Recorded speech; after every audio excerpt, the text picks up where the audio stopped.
What up, what up, what up? Thank you so much for tuning in to this 36th episode of the Backwards K Baseball Podcast. I am your host, Chris Hasbrock, and I'm joined each and every week by my co-host, Scott Kaiser. Scott, my man, how you doing? This is it, man. Final countdown. We finally made it. The druthers of winter are over. Baseball is upon us. We had our first official games last week, and we are raring to go this week. So I'm doing better than usual, you know. Yeah, see, I know. It's not too bad. I tell you what, man, the intro didn't come play on my side, so I was all messed up. I was waiting. Oh, okay, cool. Because all of a sudden it seemed like it skipped, and then I looked up and you were on camera sitting there, and I'm like, huh, alrighty, that was weird, but okay, here we go. We'll do it live. Hey, you know what? That's the beauty of it, man. So guess what? Here we are, la-di-da. So, man, but yeah, like you said, Scott. I mean, we got a couple days left, man, and it is opening day, for real. Not the couple games we saw in Tokyo, but no, full blown, ready to go, season starting, boom, in just a couple days. It's freaking awesome, man. It's crazy. We got to talk a little bit about the Tokyo series. We will. Just it last week. I completely flubbed that it was starting the very next day after the show. I was like, "Oh yeah, it started Thursday." I figured I got ahead and called myself out. I got done with it. And I looked at him like, "Why did I think it was starting later in the week? They're not playing Thursday. They're playing tomorrow and Wednesday." Wow, I do this. I talk. I know stuff. I talk baseball. Simple looking at the schedule would have helped, but I mean, you had me convinced too, because I couldn't remember, and then I'm like, "Oh yeah, shit, they are." Yeah, I don't know why I got so caught up in that, but apologies. We'll talk a little bit more about that, but let's go on ahead and get into the show because we are here. We are on the final one. It is the National League West Division preview now. We are going to lead things off by talking about the Arizona Diamondbacks, probably the most interesting team in this division, simply because they are the best team that's not the Dodgers. The Diamondbacks spent the offseason acquiring the first baseman Josh Naylor from the Cleveland Guardians, and a trade that sent who was it? Slade Ciccone? Slade Ciccone. Right, back to Cleveland for the young promising first baseman Josh Naylor. Weird trade at the time. We weren't really sure how it kind of fit, and it was just like, wow, weird that Cleveland would give up on a Josh Naylor. But we also found out, I think it was shortly thereafter, that Christian Walker would be leaving in free agency, ended up with Houston. So down the services of Josh Naylor, the services of Christian Walker, but in Josh Naylor, but also the big offseason signing that nobody saw coming. That was Corbin Burns. And that happened so long ago and so stealthily that almost forgot that it happened. But yes, they did indeed land the biggest starting pitcher fish out there in Arizona in the form of Burns, a gigantic contract time-wise, 6 years, $210 million to be their ace. Add that to the rotation. This is a team that was in the World Series just 2 years ago, representing the National League. So they've got the additions, even if the addition of Naylor is only maybe a slight improvement over Walker.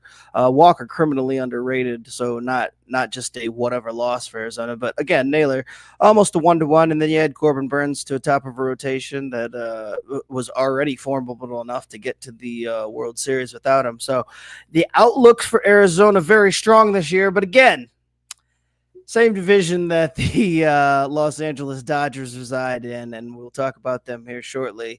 We all know what they feature, but Arizona looking good, look to be a team to be reckoned with. I like this team a lot. I just don't like the division. Chris, what do you think about Arizona and what they did this offseason and what they got going on heading into 2025? Well, like you had said, Scott, I'm trying to get my freaking phone all set up here. It's got everything on it. My God, Jesus, I'm all messed up. First episode Never done, guys. Hang with us. Hang with us. I'm new to this, so yeah, hang with me. Good Lord.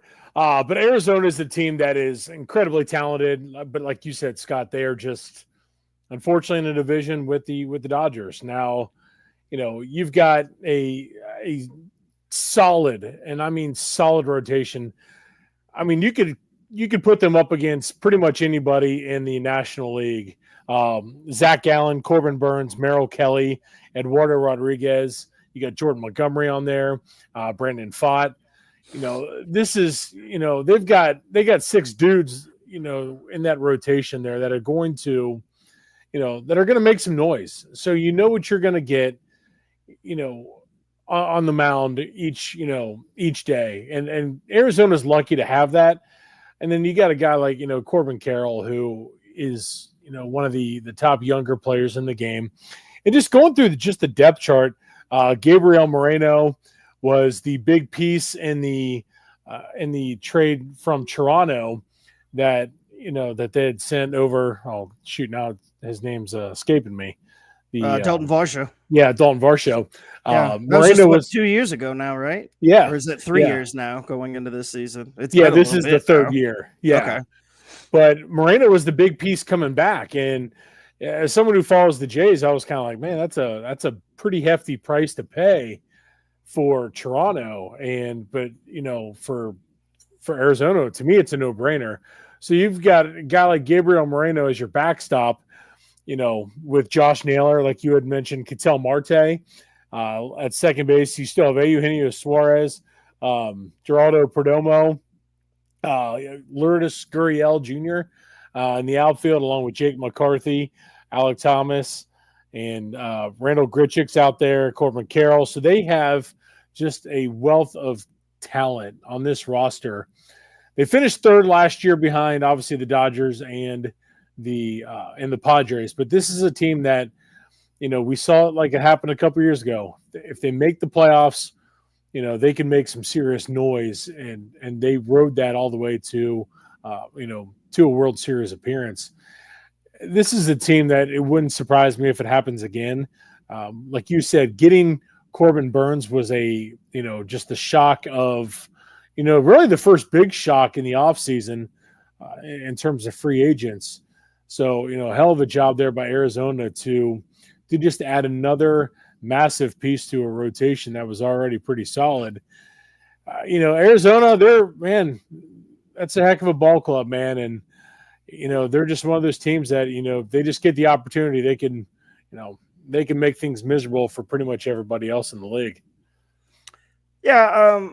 Again, it just seems like they're just kind of second fiddle, and everything gets lost behind the Dodgers. I do like this team. I do think that, but that's a good thing though, if you think about it, because that pressure's not, there's no pressure on. Oh, sure. I mean, I'm sure they aren't worried about the focus being on the Dodgers. I'm sure that's a good thing for them. I'm just saying, like, they're underrated, and I don't know. It just feels like they may find themselves on the outside looking in, despite how well put together they are and how talented they are, just because you got all those teams in the East. Somebody has to win the Central.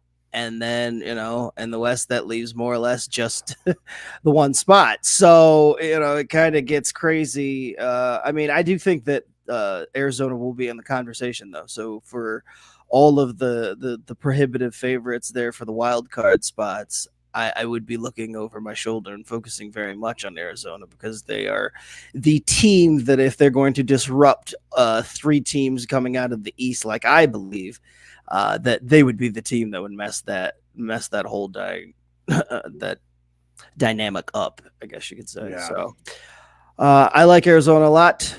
And I think that, I'll be interested to see Corbin Carroll, too, this year, after getting off to such a slow start last year and struggling to kind of find his way at the beginning of his sophomore season, but then eventually did take off and kind of rounded into form as things run down.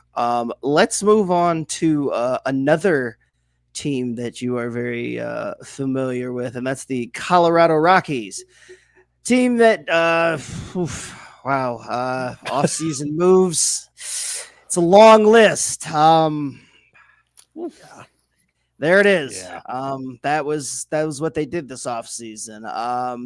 Not much to say about the Rockies, unfortunately. They didn't do anything in the offseason other than bring in Tyler Estrada from the Giants in a free agent move to play second base. He just the other day they announced will be missing the next 4 to 8 weeks with an injury. So there's that.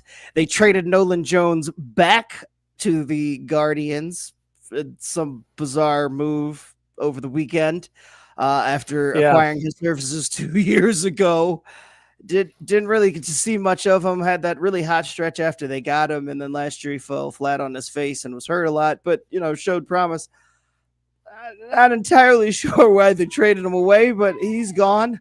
Have promising young guys in the minors like Zach Veen and Jordan Beck. Now it looks like Beck's probably going to make the opening day roster, but he was there for part of the season last year. But Veen they sent back down inexplicably. I don't know what the Rockies are doing. They continue to operate as a franchise. They have Ezekiel Tovar, who's an exciting shortstop. Hit a bunch there, but that's about it. They still have Chris Bryant. He's still cashing paychecks there. Brenton Doyle is a young up and comer that if you follow defense, you know that he's won the platinum glove for center field out there. But I mean, there's just not a whole lot to talk about with the Rockies. The rosters are largely the same.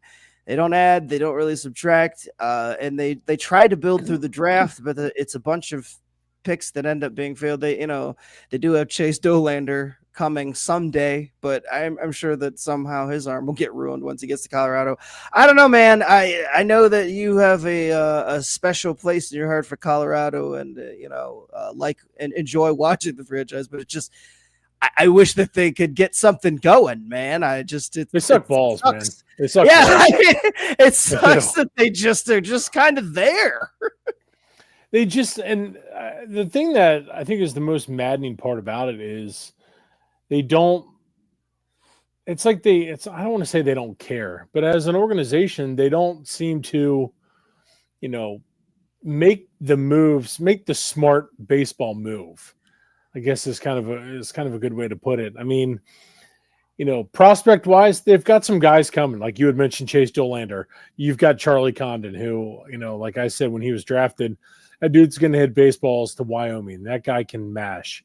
Brody Brecht, the pitcher from Iowa, he's in the system. It's just they've got these guys, but nothing immediate. And that's the problem. And they make weird moves, and I don't like the Chris Bryant move was so cool, but what else did you do with it? Like that was, I remember when they signed him, and it was kind of like, oh, okay, you're not going to. The only way you're going to get a pitcher to come to Colorado is by massively overpaying him, and I don't even think that'll work. Yeah. So it's either going to be through the draft or via trade, and now with the trade of Nolan Arenado, which still baffled me why that happened the way it did. They end up coming back with Austin Gomber. Okay, I like Austin Gomber. He's a part of your rotation. You still have Kyle Freeland. You still have Antonio Senzatella. You've got guys that that are okay, but there's nothing like in terms of Herman Marquez is another one I forgot to mention. Ryan Feltner is another. So they've got solid pitchers. They had Cal Quantrill. They non-tendered him. They don't make, like I said, smart baseball moves is how it comes across. And, this should be a team that, like we had seen in the past. Okay. They're going to give up 9 runs, but damn, they're going to score 10 or 11, They don't have that, and it's really weird. And I feel bad for Bud Black because he's a great baseball guy, but man, he's just sitting there in the trenches taking grenades, and not getting any help with anything from the front office of the organization. It's just not a good roster that was put together. Is pretty much the best way to put it. It's a damn shame because Colorado. I mean, it's a beautiful ballpark. It's a great place to see a game. But what else is there? I mean, it's just an ugly product to watch, and it's tough, man. It is tough. Yeah, I mean, while you were talking, I thought about it. It's like, what's the plan? Like what is Colorado's ultimate plan? I feel like the franchise itself has lacked an identity for most of its existence.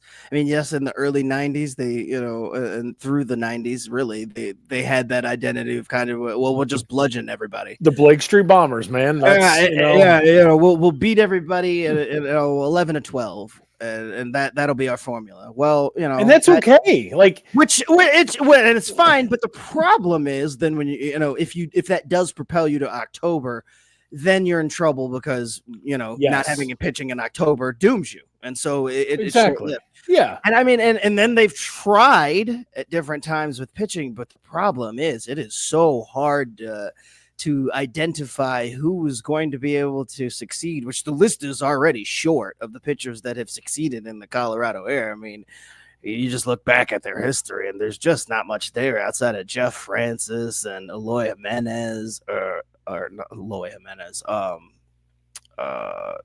Which is Jimenez. Ubaldo Jimenez. Ubaldo Jimenez. Thank you.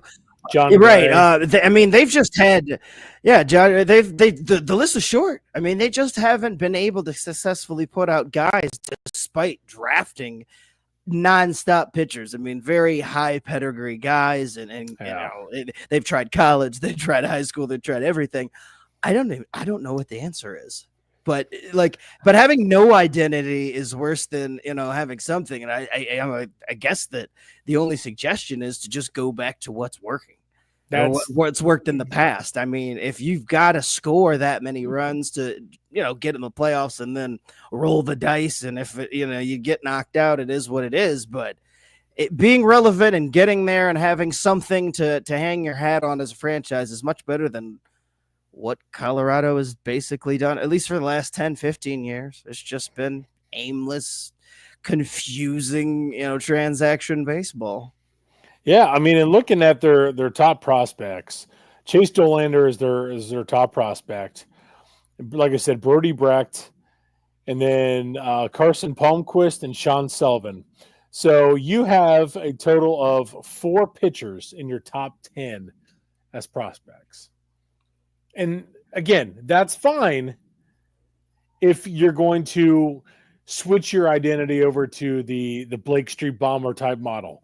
That's going to be led by Charlie Condon. You know, Chris Bryant, if that dude just that's a sunk cost. At this point, you just write it off. Exactly. It's a wrap. Hopefully he'll show flashes, that's going to be one of those that they end up having to trade for pennies on the dollar and just eat. Probably. Yeah, exactly. And you know what? To their credit, it's not their fault. I mean, it was a ill-intended sign. Like they shouldn't have done it as a franchise where they were, but they did try, and it just Chris Bryant just completely fell apart. Like you said, you deal Nolan Arenado, your franchise, your cornerstone of that franchise there. At that time, and then you go and you bring in Chris Bryant. Like, what the hell are they doing? That made no sense whatsoever. None whatsoever. So, I mean, but that's what drives me nuts about this. Like I said, is if that's your identity of, and then if you're able to bring in a Chase Dollander and a Brody Brecht, those kind of guys to help supplement, the pitching staff and get a good couple of performances here and there, then great. But, now you're trying to figure out, like in looking, some of these guys, it's just, I mean, my goodness. I mean, just looking at the depth chart. Like I said, I love what I've, some of these guys on there, but, Jacob Stallings is your catcher.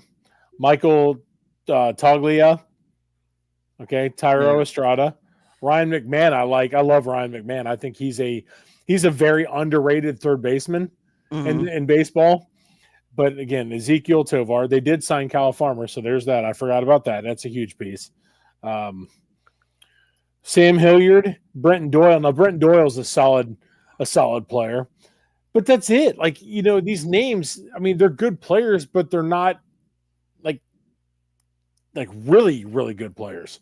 You've got a couple guys that are solid, but that's it. So now this is a franchise now that is completely spinning their tires for the next year or two until some of these guys can come up and hopefully salvage something. But then again, you look and you're in the National League West. So good luck with that. It's a never-ending cycle for them. No matter how well they put things together or formulate a plan, and at least the very short term, they're screwed because the Dodgers aren't going anywhere and are going to easily outpace them and putting together a team. And then you've got Arizona with their act together, and I suspect that San Francisco, it won't be long, and San Diego is also they're having to cut payroll and do some funky things right now, but generally San Diego has been, competently run. I mean, Colorado's basically just battling with themselves for last place in this division, really. I mean, because the rest of the teams have all shown the ability and willingness to put together a team, do it in a competent fashion, and have it sustained, to at least some degree. Again, the Padres maybe less so than all the rest of the division, but the Giants won a bunch of World Series there, in the early 2010s.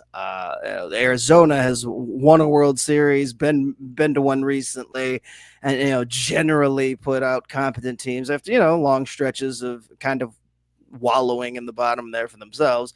And then there's LA, and they've just outspent the world. So I don't know. The outlook's bleak for Colorado this year and into the future. And next year. Hey, but hang in there. Hang with them, I guess.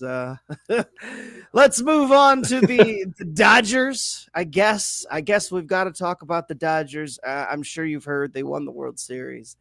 And then they went and signed Roki Sasaki, another Japanese-born pitcher who throws gas and was a prize signing this offseason. They also went out and got Blake Snell because it wasn't good enough to get Roki Sasaki.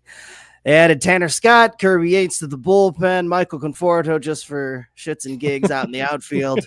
And they locked up Dave Roberts for $8 million a year to make him the highest paid manager.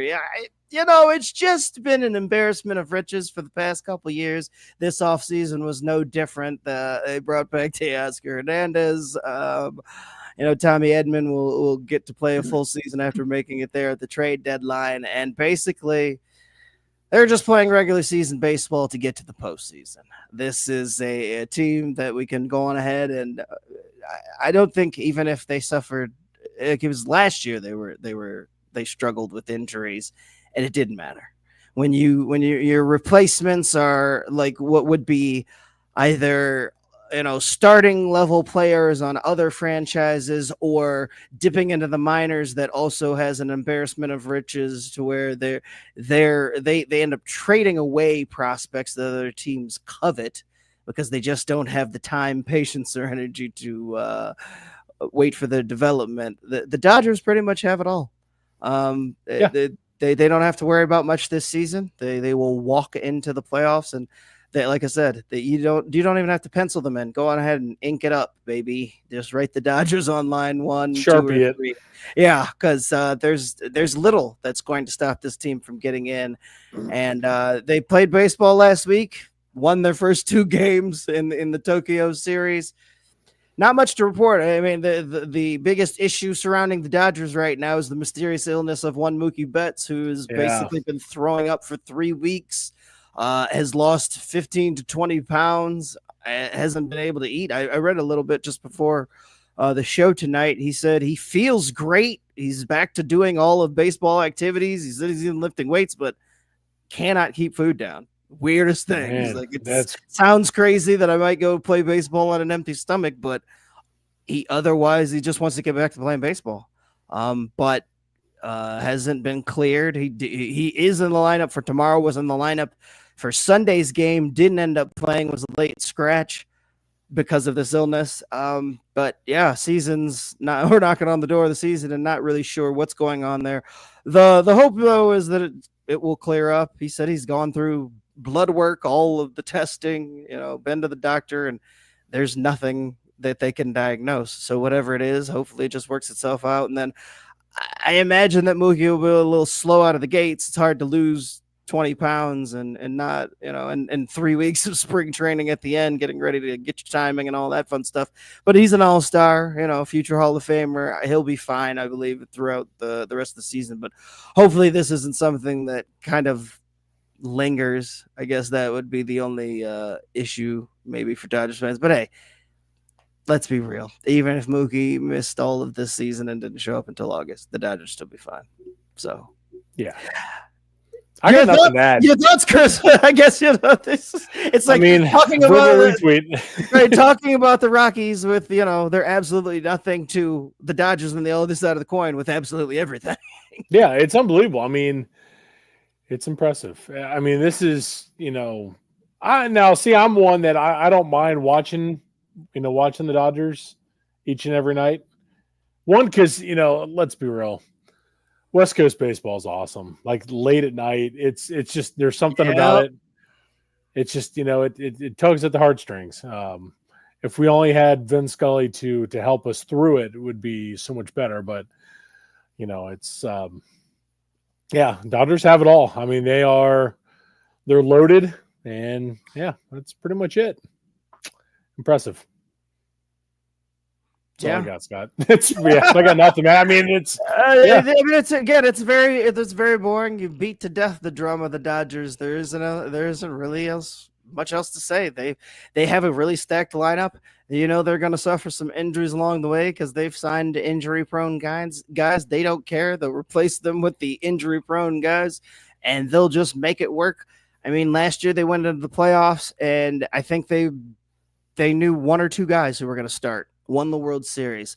Yeah. So it's just at this moment, it is the Dodgers world, and everybody's just kind of hanging about and hoping that they have a bad week in October or September. Like that's pretty much what we got right now. I am intrigued to see the return of Dustin May. There's storylines, like there's things that the Dodgers fans can amuse themselves with if they get bored with bludgeoning everybody.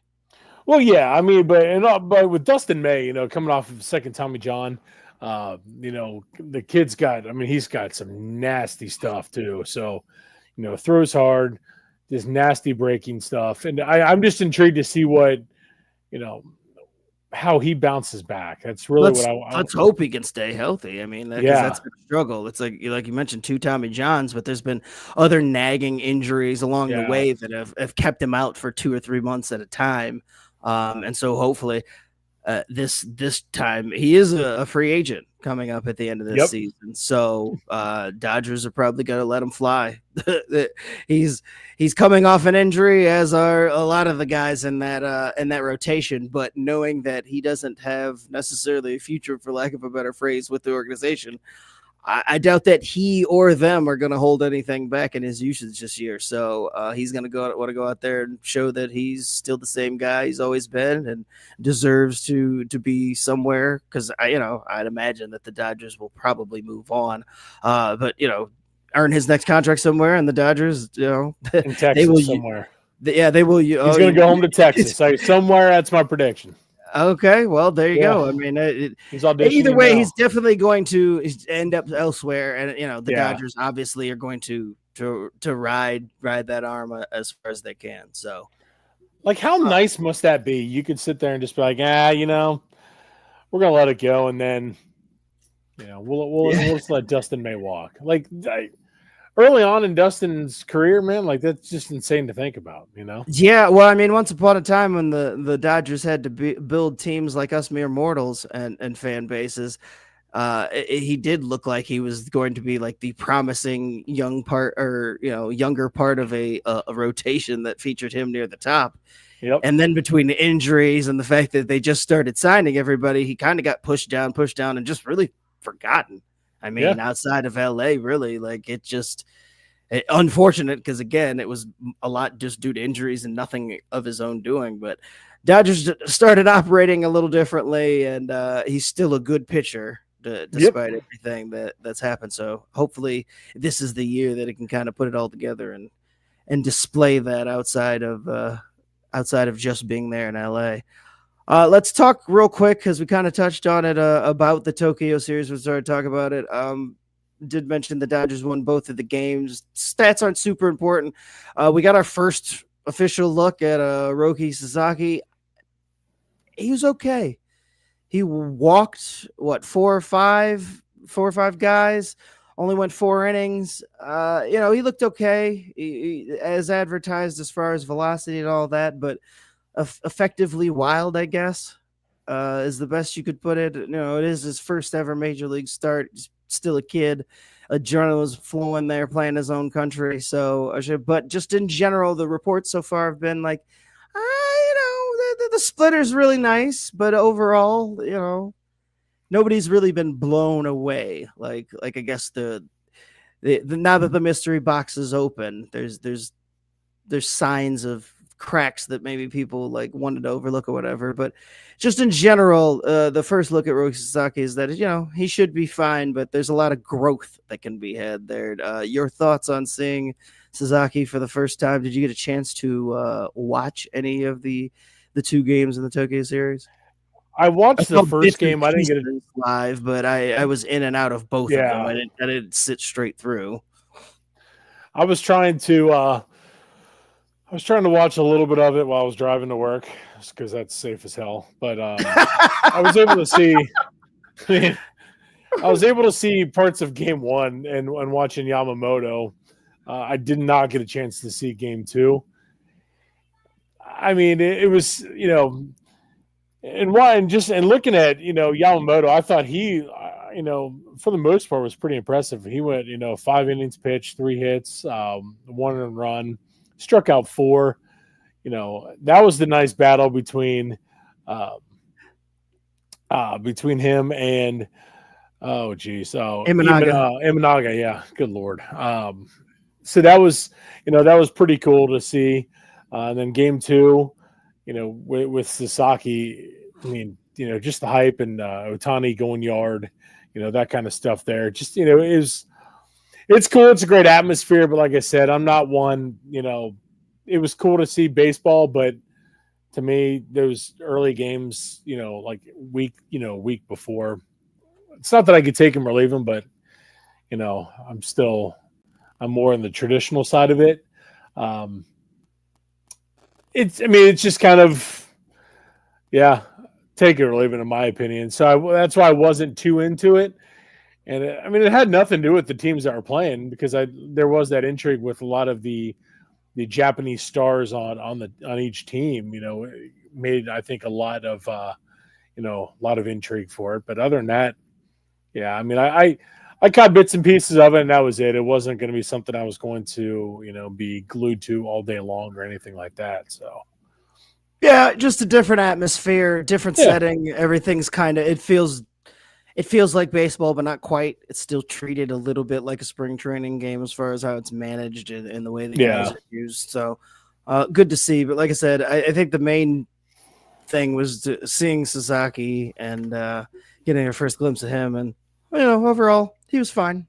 He was mid, as the kids say. But obviously the potential's there, and the splitter was very, very nice as far as that being advertised. That looked unhittable nearly, but yeah, my God. But just in general, the profile, he's still got some learning to do as he gets used to pitching stateside and pitching in the major leagues. Let's move on to our next team, and that's the San Diego Padres. Listen, not much to say additions-wise. I mentioned they've been going through some things off the field, and they've kind of cut back spending. So out was Jerkson Profar, who signed with the Atlanta Braves. They didn't re-sign him after he had a breakout year at the age of 28. Finally fulfilled on his young pedigree promise that he had so long ago. But gone from the lineup is he. They still have Tatis Jr., Manny Machado, Jackson Merrill had a great rookie year last year. Ended up finishing second in the Rookie of the Year balloting. And then they didn't get rid of any of their pitchers that helped lead them to the playoffs a year ago. Michael King and Dylan Cease, Yu Darvish are all still there. But the problem is, again, that they didn't add anything. And so, they lost a few other pieces here and there. And it just makes for a lesser roster overall on paper. They should still be competitive because, again, they made the playoffs and they didn't lose everybody. They did sign Nick Pivetta late in the offseason. That's a pretty quality deal that they ended up getting him for. Everybody was worried about signing him because of the qualifying offer, and then San Diego swooped in on what was the end of January, beginning of February to lock him up. But I think the Padres.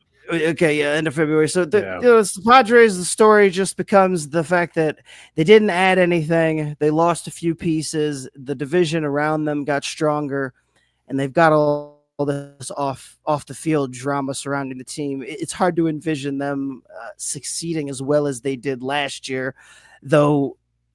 On paper, when you look at the roster itself, it's not a whole lot different.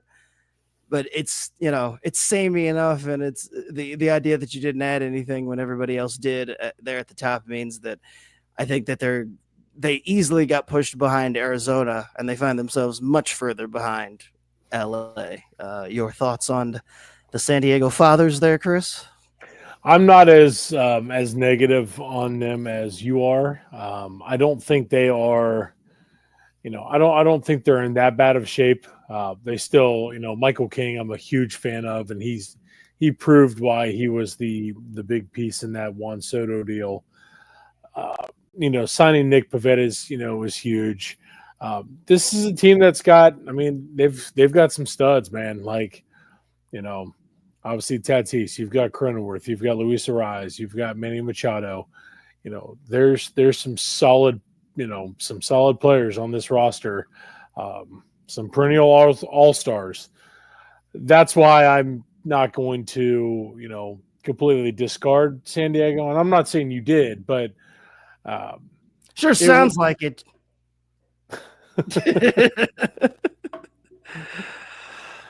But I think that, they're definitely, to me, they're going to compete with Arizona for second. To me, it's not a clear cut, 2 and 3, because obviously, you've got LA as one. It's not a clear cut 2 and 3, in my opinion. I think San Diego finished second last year, and with the guys they've got on this roster, I'm not going to put it past them to finish second again. I just think there's, the addition of a Nick Pivetta, to me, was a minor deal, but I think it could play out a lot bigger than what it will, or what I guess it's kind of being viewed as, because it provides stability to that rotation. If you get Michael King performing like he did last year, you're going to be in good shape. They went out and they got Kyle Hart on a 1-year deal. You still have Dylan Cease. Randy Vasquez is another one, that they've got. Pitching depth-wise, it's not as good as the Diamondbacks, but they've got a better offense, I think. So that's where it's going to even itself out. It's going to be intriguing to see how that does play out, as the season moves forward. If San Diego can get, some quality starting pitching, then to me they're the second place team in that division. But if they don't get that, solid, I would say, if they just get average starting pitching, then it's going to be Arizona, in my opinion. But it's, I'm not going to I'm not going to give up on San Diego. I think, especially with the front office that is certainly, no stranger to making deals. AJ Preller's got, no problems and making moves to improve this team. And that's, again, I'm not going to sleep on a team like that. It's got a front office like the way they do. Yeah, that's fair. Like I said, I just think that they have a lot less margin for error going into the season. And this is a team that, in my mind, overperformed last year. I wasn't expecting them to play as well as they did. I think Jackson Merrill coming coming out like he did really propelled this team to the success that they saw unexpectedly, because I guess I didn't expect a rookie to have such a profound impact on the way that lineup looked. Because if you take out Jackson Merrill, the lineup gets really short in a hurry. So, like I said, last year coming in, I was like, I don't know. And then, the unexpected year out of Profar. But you take away Profar, and, if Jackson Merrill should take a step back, or he's not immune to the potential sophomore slump like everybody else, there's a lot more ways that it could go wrong for San Diego, and they don't have the margin of error because they made any type of additions like Arizona. So I just think that if everything breaks correct, they definitely could finish second. It just takes a lot of breaking correct for me to actually put them there. So not necessarily down on them. I just think that they fell behind Arizona just enough that they'll find themselves finishing third. Is it like, in terms of that, like what makes you say that? Like, is it the offense? Is it pitching? I think it'd probably, because I think the pitching is solid enough. I don't Arizona's pitching staff, I don't think is that far and away better. I like it better because they've got the ace of Burns up top, and if you're just lining up next to each other, I guess King is the ace of San Diego. So if you're playing that game, I like. But the culmination of the San Diego staff, I think, is good. Like the sum is better than the individual parts there.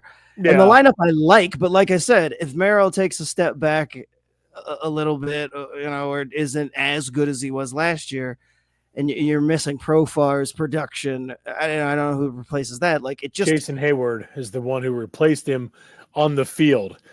I'll give you that one. I'll give you that. I don't think that he's going to replace him production-wise as much as I like Jason Hayward, the guy. It's a combination of both that I just think. I think the lineup scares me more than the pitching, honestly. Because it feels very top-heavy. Like, after you get past Arise and Tatis, and I don't think Arise ends the season there. They tried a lot to trade him this offseason. Yeah. So I think he ends up somewhere else. So then, it's just Machado and Tatis. And I don't think that's enough. Because as much as I love Tatis too, Bogarts is very much an afterthought. He quietly had a solid year last year, but he's lost his pop, man. He's a singles guy, and it's just not, he's not the same anymore. Like, you're not getting a whole lot there. And then Jake Cronenworth is the other name that's featured there. Like, the Crone Zone, baby. Yeah. It's just, there's just not a whole lot there. So I don't know. I don't see him being able to beat out Arizona. Not that, like I said, Arizona's going to run away and hide. No, I know what you mean. Yeah. But they fell behind enough that they'll be on the outside looking in. And if things go real south, I think that they end up selling. Like, this team's going to look real different at the trade. I was going to say. And it might literally be just Jackson, Tatis, and Machado, because everybody else is gone. Oh, I was going to say, if it even remotely goes south, I can see them doing a very quick rebuild. It'll be a fire sale. Yes, it will be a Miami Marlins special is what that'll be. That's a pretty solid way to put it. Whatever's not nailed down must go. Exactly. I mean, woo. I guess, in terms of, I was kind of going through the roster and everything like that. Maybe I'm just, I'm hitching my wagon to those names. Maybe that's what it is. Like, kind of living in the past a little bit, just because they've proven it in the past, and maybe it's nostalgia for me. Maybe that's what it is. I don't know. Yeah, I mean, because when I look at the roster, or the lineup on paper, you're like, it's not that bad. It's short though, man. Like, that's the thing. I think it's short. Like, I mean, there's just a bottom. There's the bottom part of that lineup's just a black hole. Like, they got nothing. But they got the best announcers in baseball. I'll go to that. Oh, that's fair. At least they'll sound good while you're watching them lose. Yeah, exactly. Yeah, the smooth sounds of Don Orsillo, count me in all day long. That brings us to the final team in the West in the National League, and that's the San Francisco Giants. Ugh. They are now run by former former face of the franchise, Buster Posey. He is the man in charge of baseball operations there these days. They had an interesting offseason, kind of a mix of that move happened, and okay, I get it.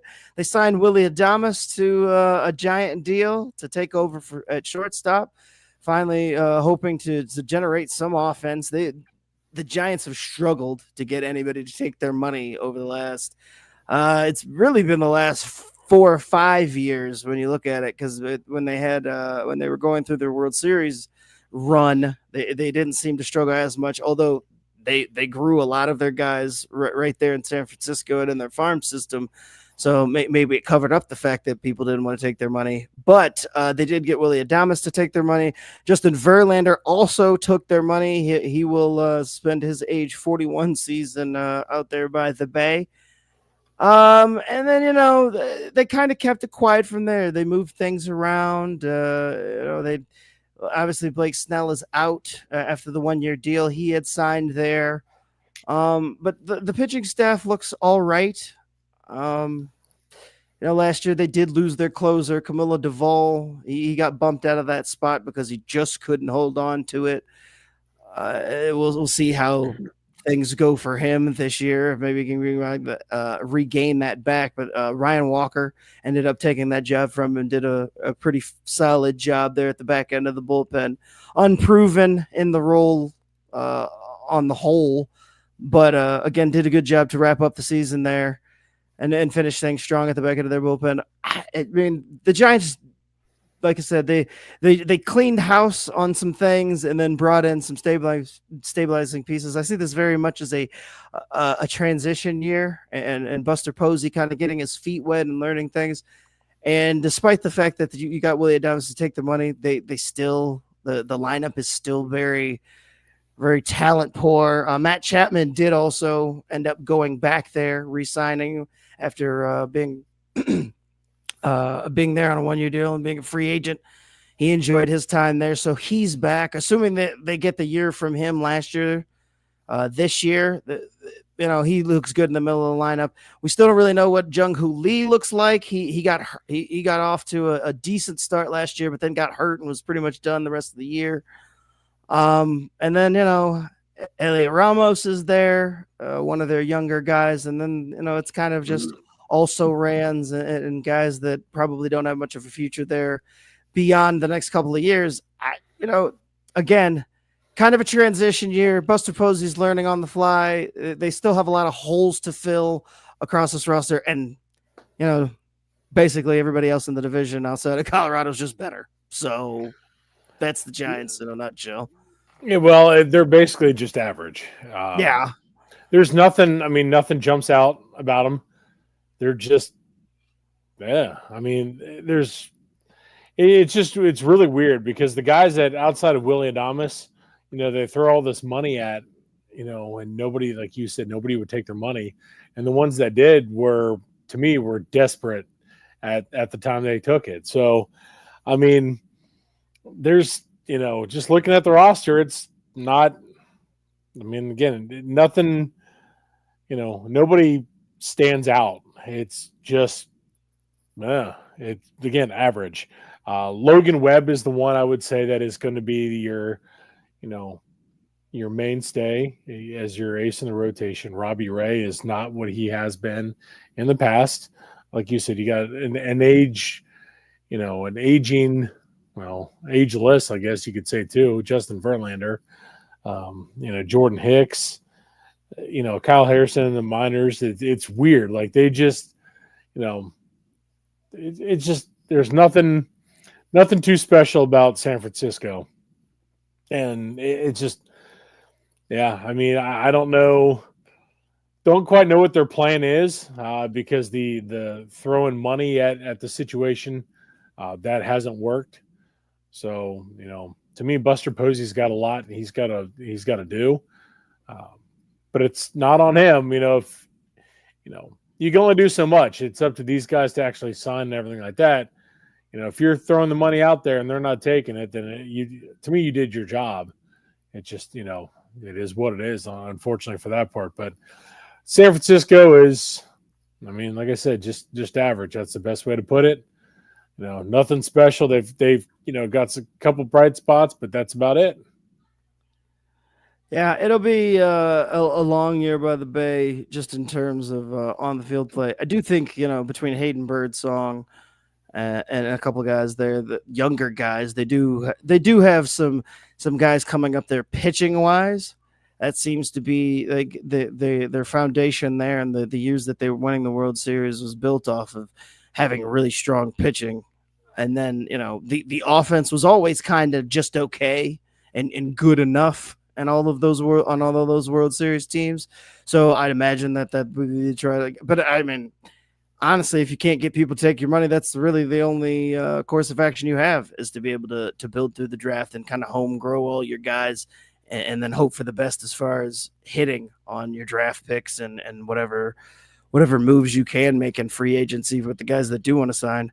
Bob Melvin, this is his first year taking over there, right? I think he wasn't there last year, was he? I know. I would say this is yeah. Melvin he wasn't in Oakland, was he? Is that yeah? I think Oakland is who he left from. But anyway, Bob Melvin, hell of a manager there in San Francisco. So maybe he can get things turned around. It didn't work out at his last stop, but I do like him as a manager. So maybe he'll be able to coach more out of these guys than expected. And, they've suffered a lot of injuries too with guys. So if they could get some health, that'd probably go a long way to helping out their chances. But yeah, for the most part, they're just going to be an afterthought in this division. They finished 2 games under 500 last year, probably finish around the same this year. So, what are you going to say? I was going to say, I was just going through their prospect list. They've got some dudes in there, man. Like, I'll be the first to admit it. I'm not a San Francisco Giants fan, basically because of when they knocked the Reds out of the playoffs a couple years ago. More than a couple years ago, I hate them. So, but Bryce Eldridge is their top prospect. Carson Whisenhunt, left-hander from East Carolina. They got James Tibbs as an outfielder. Dakota Jordan, another outfielder. Another one, Maui Ahuna. He shortstop. He played for Kansas and everything like that.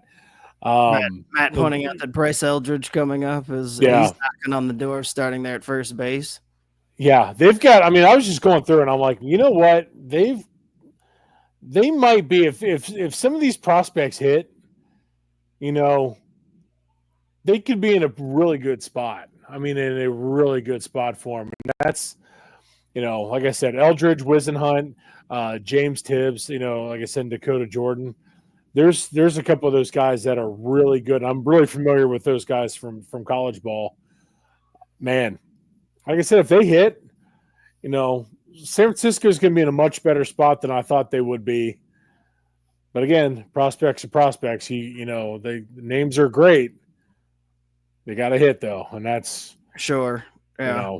I mean, I think we're looking at probably 2 years if everything breaks San Francisco and Buster Posey's way as far as getting this roster to where it's like actually competitive, kind of sort of like moving up into the upper echelon where with the in the same neighborhood as the Diamondbacks, because let's be honest, they're not going to enter the same neighborhood as the Dodgers in the short term. Nobody is. So, but I do think that they can get, with a little luck and Buster Posey growing within his role, I think they can get to that Diamondbacks level within the next 2 years. So there's hope on the horizon.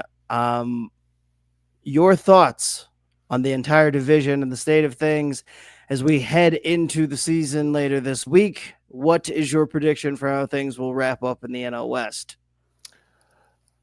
Dodgers. Man, do I want to go San Diego? Or... Put your money where your mouth is. Go San Diego. Put your money where your mouth is. That's fair enough. I talked to it. I will.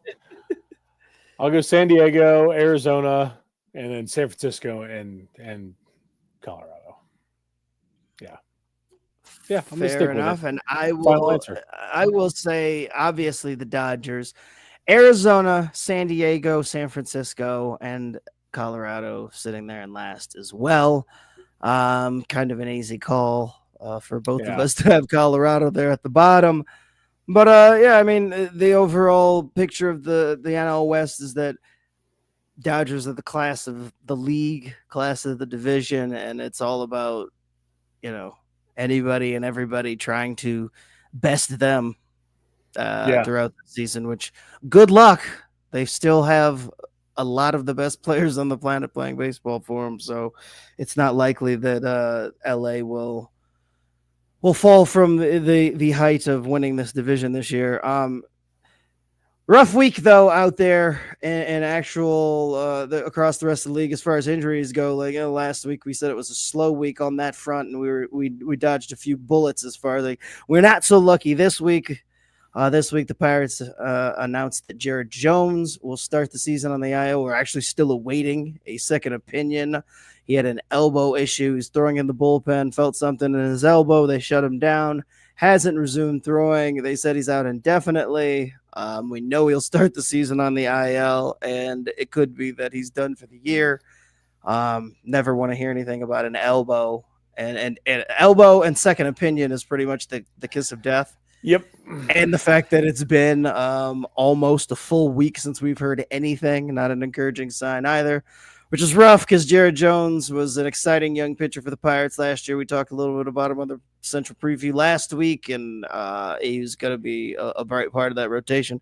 Sucks to lose him before a single pitch is thrown in the regular season for the Pirates.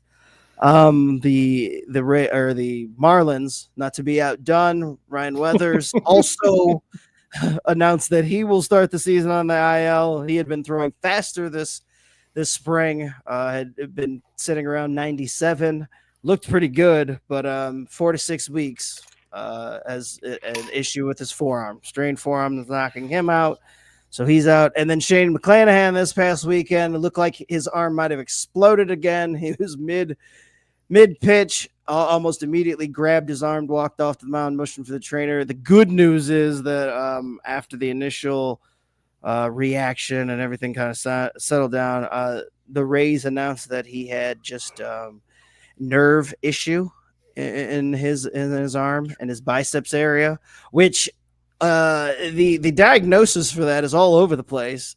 He might not be gone for long, or he could be out for the next 5 months. We don't really know.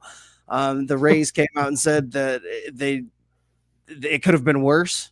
And I'm guessing that they speak for pretty much all of us who assumed the worst, and that it's not, he's not going to need another Tommy John, which he was just coming back from his second Tommy John, but just nothing catastrophic that is going to knock him out for the rest of the year. But there still is the chance that it's an injury that could keep him out for an extended period of time to start the season. So a bummer there again, because McClanahan was coming off his second Tommy John, was looking pretty good in spring training, and is another one of those guys that you want to see out there. So that's a bummer. And then not crappy news, Christian Campbell, one of the big three for Boston, and that system of theirs, that three-headed monster of Marcelo Meyer himself and Roman Anthony. He gets the call first. He will be in the mix there in Boston to start the season. Early favorite for Rookie of the Year, which we got to talk about our picks for the awards as we head into the season in a minute. I like the move by Boston. It's aggressive. He struggled most of spring training, but the kid can hit. He's from Georgia Tech. Lights out last season. Kind of came out of nowhere.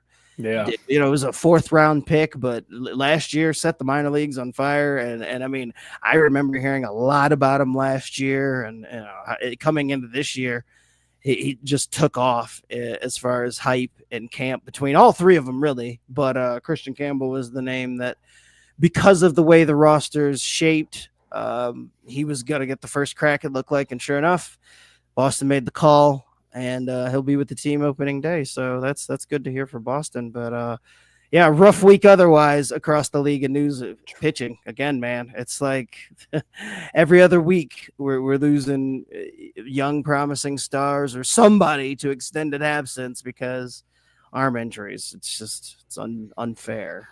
It's getting a bit ridiculous. Yeah, I mean, but we talked about it tons of times too. It's like, what are you going to do? Like, these guys throw hard. That's how they get and keep their jobs. teams aren't looking to peel things back. I mean, they're kind of just revolving door assets when it comes to that type of thing. So, it's next man up, and it just kind of is what it is. Yeah.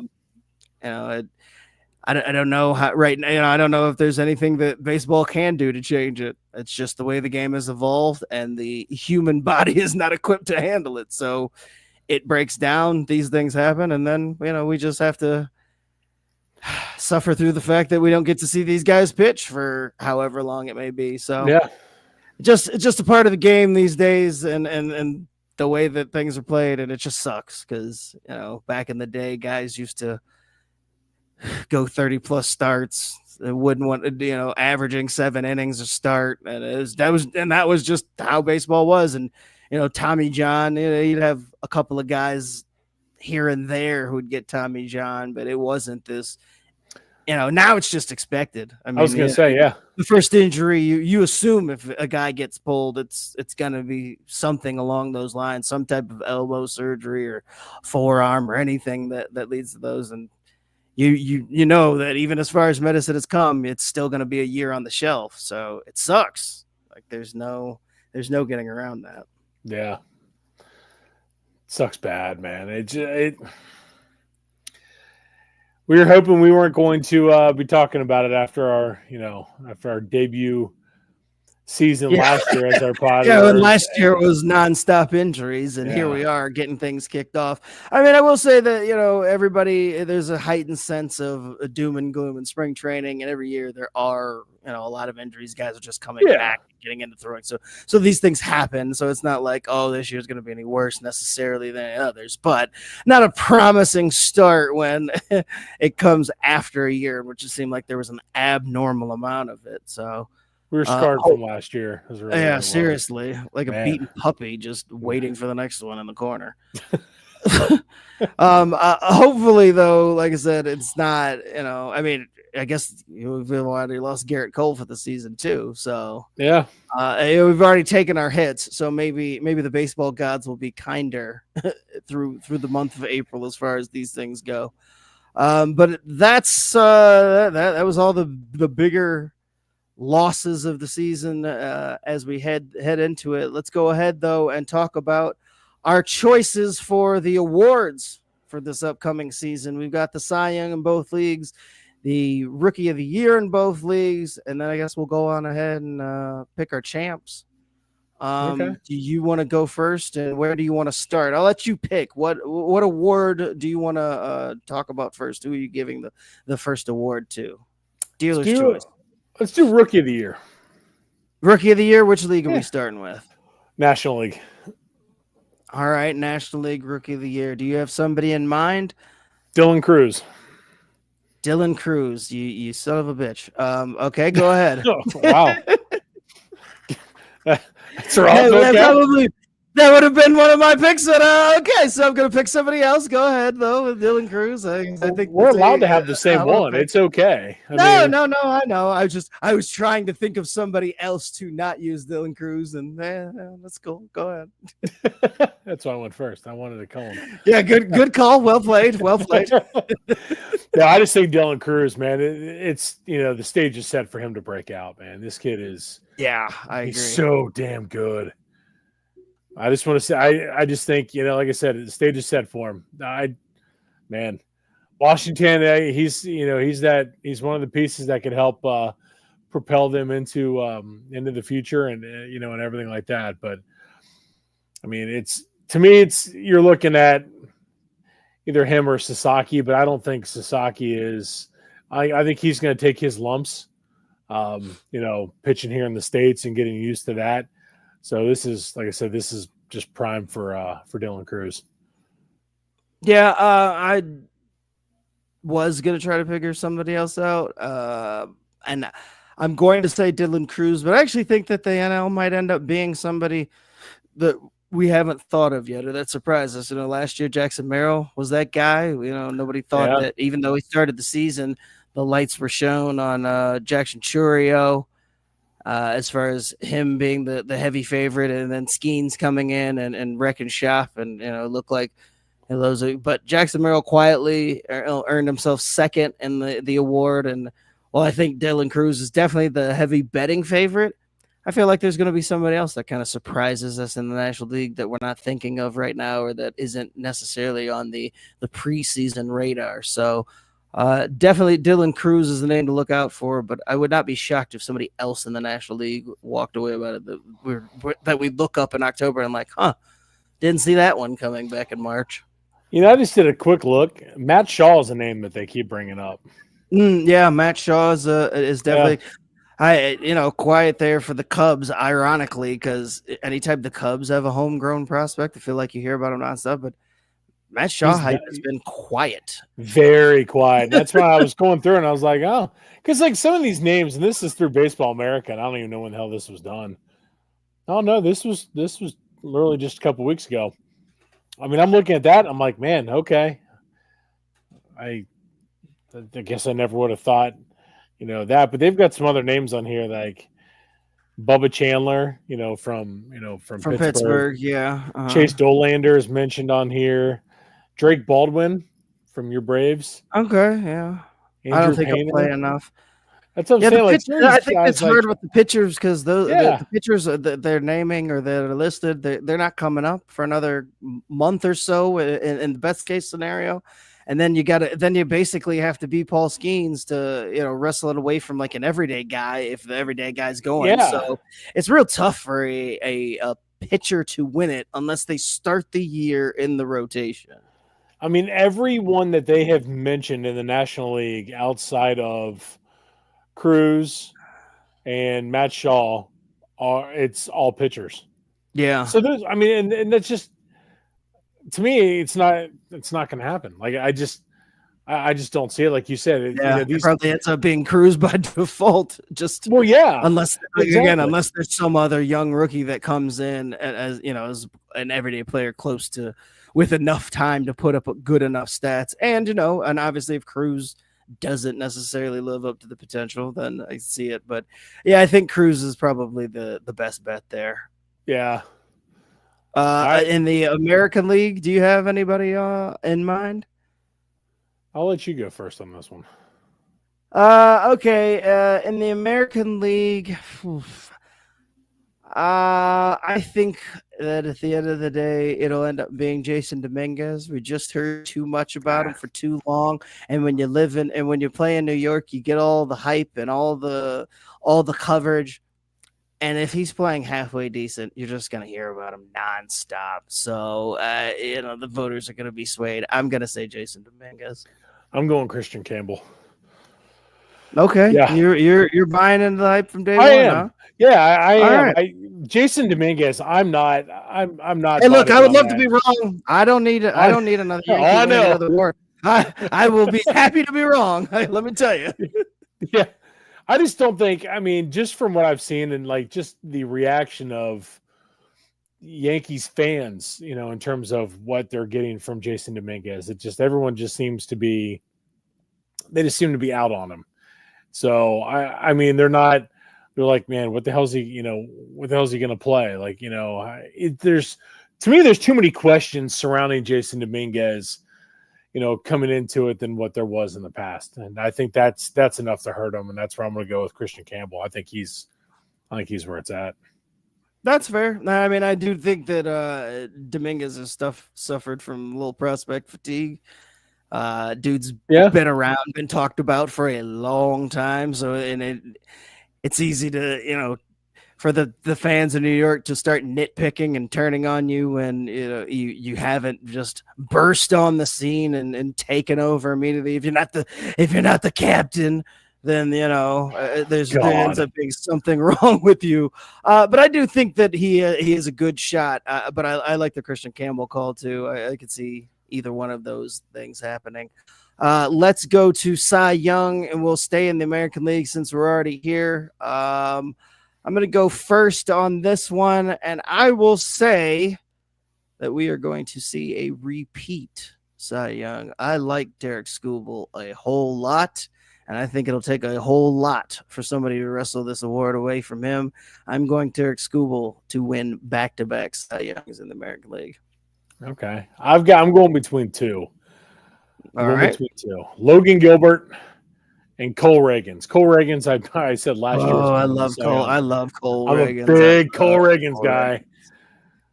Oh, I'm gonna go with. Oh man, you know what the hell? Let's go with Cole Reagans. I picked him last year, and one of these days I'm gonna hit with him. So yeah, I'm gonna roll with Cole Reagans. I just think he's just I just think he's so good, man. He is so good. Yeah, I mean, the only thing I think the only thing that does him in is just being in Kansas City and that lack of attention. Like it just a lot of baseball fans who still unfortunately do not know the greatness of one Cole Reagans, because again, buried there in Kansas City, and as good as he is, he should definitely be more hyped up across the league, and he's just not. You're right, but I think now with the emergence of Bobby Witt, I think That'll help. I was Yeah, going to that's say, true. I think That'll that help. is something to where, Well, I do think that this year there's a little bit more expectations on this team. They made the playoffs, so there was that exposure to Kansas City. So I mean, I guess if you didn't know about Cole Reagans, you got a little taste of him. So I suppose that could help. Yeah, I mean, yeah, you're talking me into it. I like that. You're good. There we go. I'm glad. I took the boring repeat episode, but I like I like you going with the repeat pick of last year for yourself. And I mean, I had to. I freaking love Cole Reagans. Double down. I love me some Cole Reagans too. So I would be happy to see you either one of these pitchers. Let's move over to the National League. I'll let you go first. Your National League Cy Young Award winner. I'll give you 3 guesses, and the first 2 don't count. Oh, cool. So we're picking the same guy. On the count of 3, let's say them at the same time. 1, 2, 3. Paul Skeens. Freaking Skeens, baby. Yes. Cool. So we're just going with chalk on that one because I mean, there's I don't think there's any way he doesn't, right? He's too special. I mean, that's the thing. He's he's so damn good, man. So damn good. I mean, he could be worse than he was last year and still have an amazing season.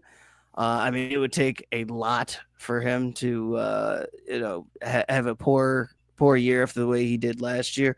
So I think even if he suffers a sophomore slump, even if he's only 80% as good as he was last year, that's still so damn good, and still would be over a full season too, as long as he stays healthy and upright. I mean, it's almost like putting the Dodgers in with Sharpie, but I'm gonna pencil in Paul Skeens for the Cy Young because playing for Pittsburgh could still doom you. So there's that. But did it doom him last year though? He finished second. I mean, that's the thing. It's finished second, didn't start to the end of June. Exactly. That's my thing. Is he's just, he's a guy. He's on the cover of MLB The Show.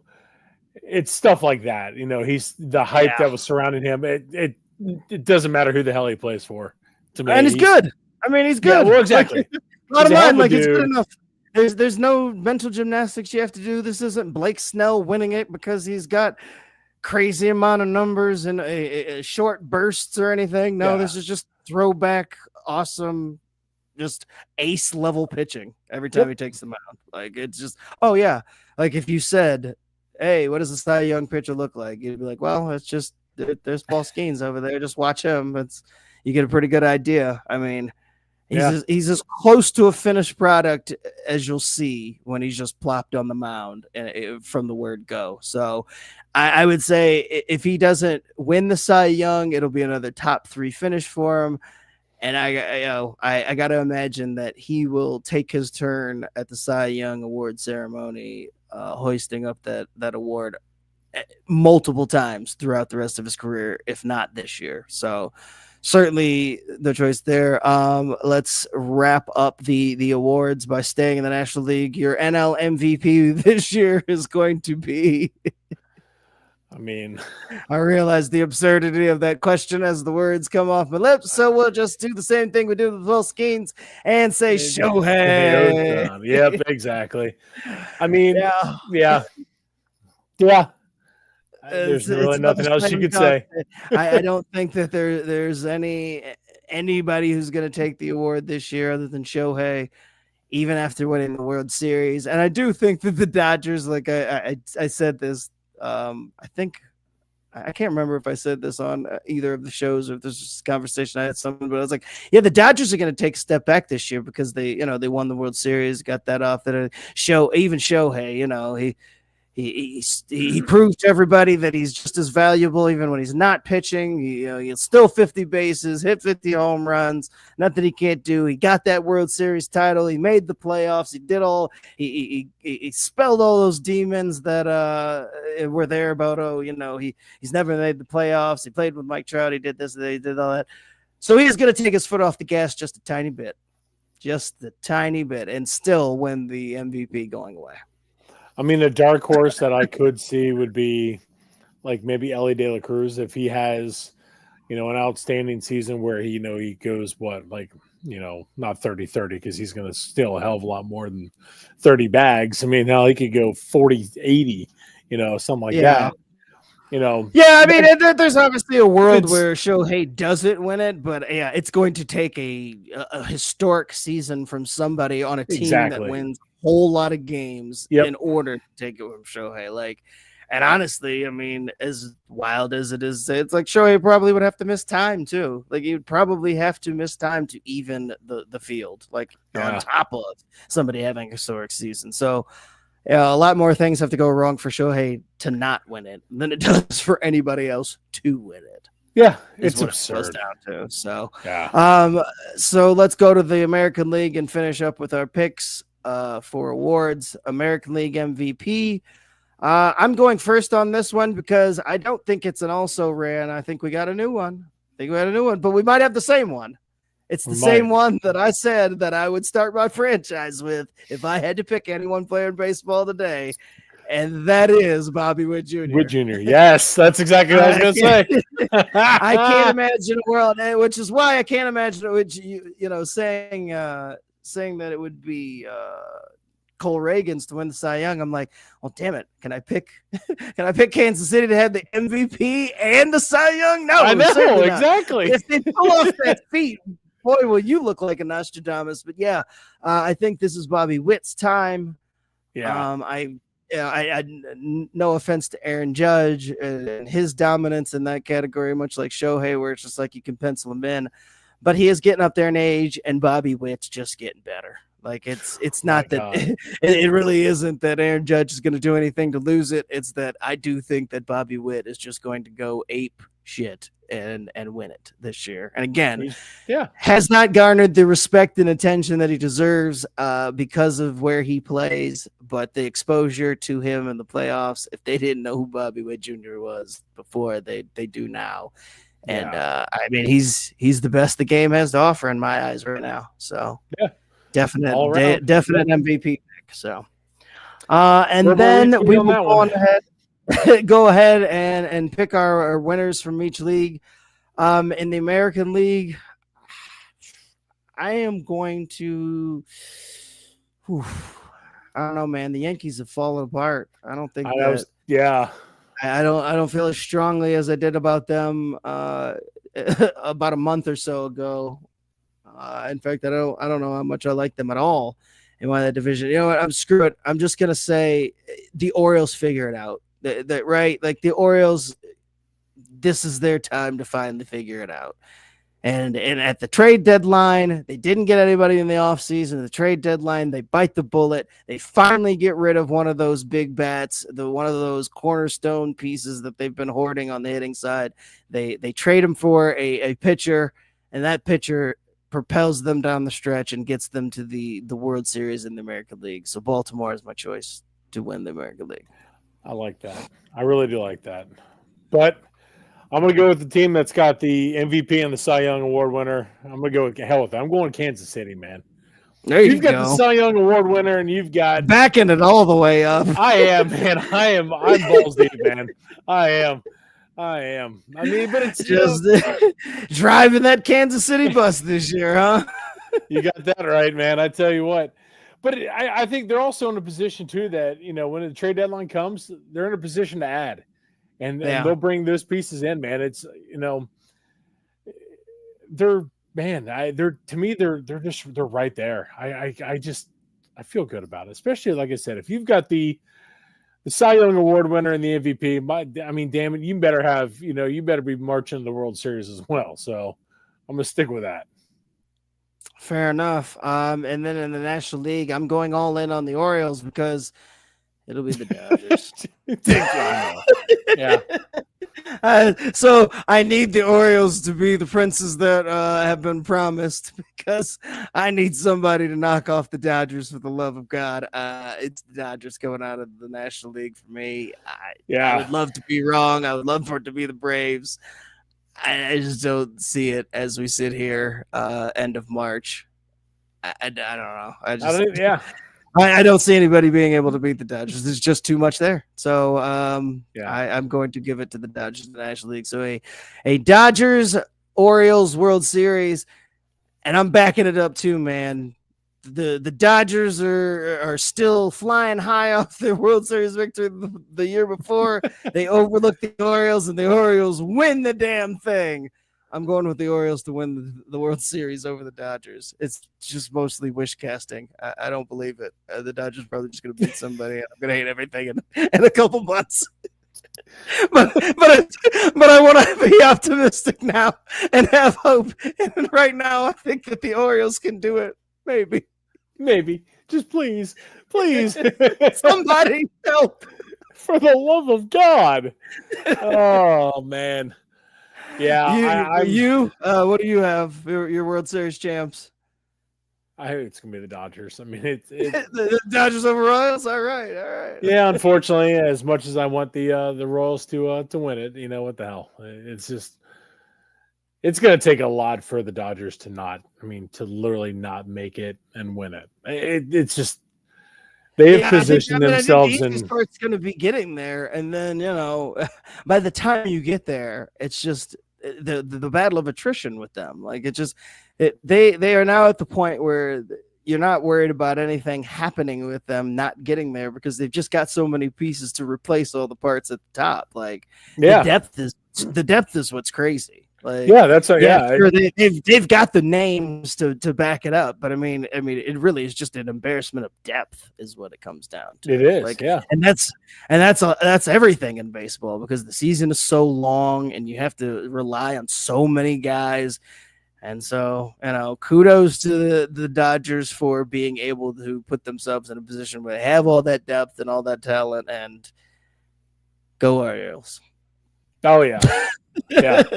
In your scenario, go Orioles too, man. Orioles. In all seriousness, how legit would that be though? Seeing Gunnar Henderson, Adley Rutschman, those guys, I mean, I really do. That would be awesome, the Orioles, man. The Orioles. It's their time, man. Come on, they've built up to this. They've taken their the time frame.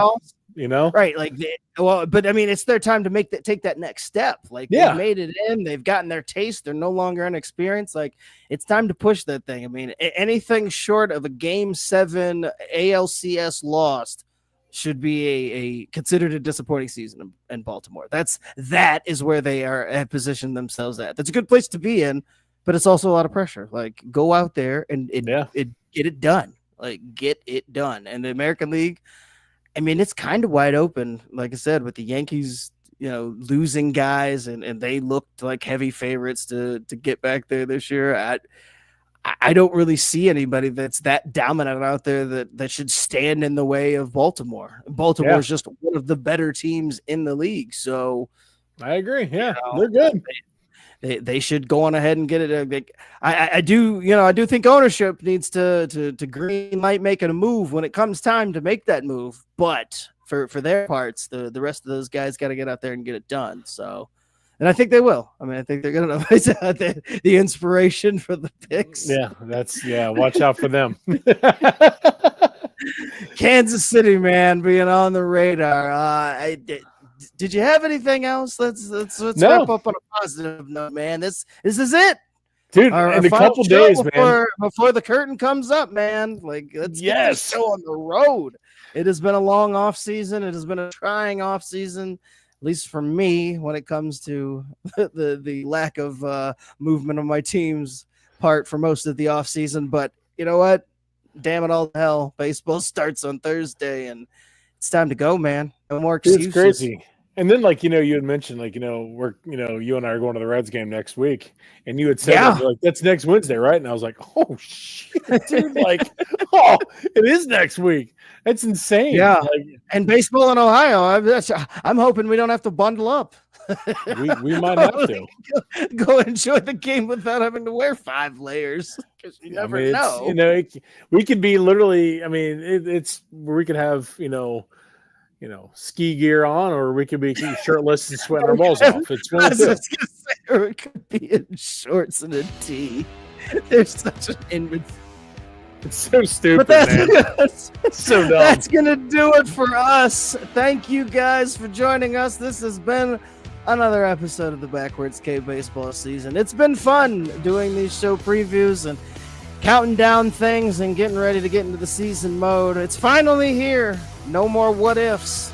Everybody's got to get out there and play. We'll see how this whole thing plays out. For Chris, I am Scott. Like I said, this has been another edition of the Backwards K Baseball Show. We appreciate you guys tuning in. You can find us everywhere that you find your fine podcasts. We're on Facebook. We're on Twitter. We're all over your favorite podcasting platform. And we're at the Impact Sports Cincinnati Podcasting Network, as well as the Craft Root Sports Podcasting Network. Thank you guys again for joining us. It's been a pleasure. Baseball is here, baby. We'll see you guys next week. Good luck to everybody out there, and let's get ready for another fantastic year. Thanks for joining us. We'll catch you guys next week.